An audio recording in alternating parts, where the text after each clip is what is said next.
नमस्कार दोस्तों, मैं हूं निशा अरोड़ा। आप देख रहे हैं हिंदी न्यूज नाउ। हमारे चैनल हिंदी न्यूज नाउ में हम आप तक पहुंचाते हैं देश और दुनिया की ताज़ा तरीन खबरें। तो बढ़ते हैं इस वक्त की बड़ी खबर की तरफ।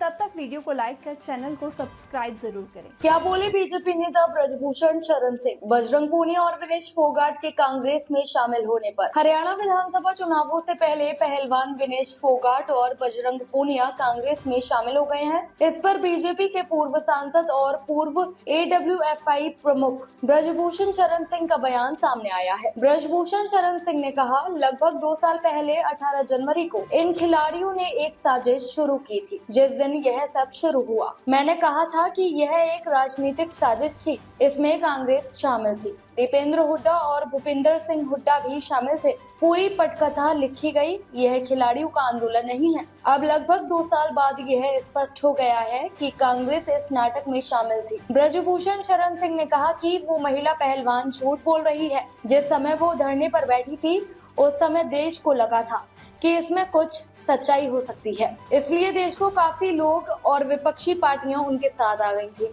लेकिन बीजेपी उनके विरोध में नहीं थी। ब्रजभूषण शरण सिंह ने कहा कि बीजेपी सच्चाई का पता लगा रही थी। अगर बीजेपी उनके विरोध में होती तो मेरे ऊपर FIR नहीं लिखी जाती। अगर FIR लिखी भी जाती तो चार्जशीट नहीं लगी होती, क्योंकि जिस केस और दिन की वो बात कर रही हैं, उस दिन मैं वहाँ था ही नहीं, फिर भी मेरे ऊपर चार्जशीट लगी है। हाल ही में महिला पहलवानों से कथित यौन उत्पीड़न के मामले में आरोपी ब्रजभूषण सिंह को दिल्ली हाई कोर्ट से बड़ा झटका लगा था।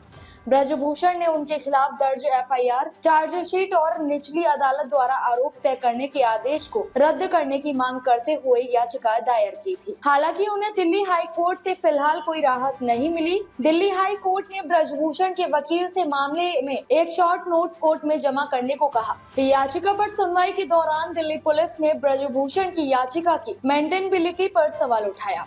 दिल्ली हाई कोर्ट में 26 सितंबर को मामले में अगली सुनवाई होगी। दिल्ली हाई कोर्ट ने ब्रजभूषण से कहा कि आप मामले में चार्ज फ्रेम होने के बाद कोर्ट क्यों आए, यह कहते हुए उनकी याचिका खारिज कर दी गई। देश दुनिया की ताज़ा तरीन खबरों को जानने के लिए आज ही सब्सक्राइब कीजिए। तेजी से उभरता हमारा YouTube channel Hindi news now. खबरों से कोई समझौता नहीं। हम आपको वह सच दिखाएंगे जो आप जानना चाहते हैं।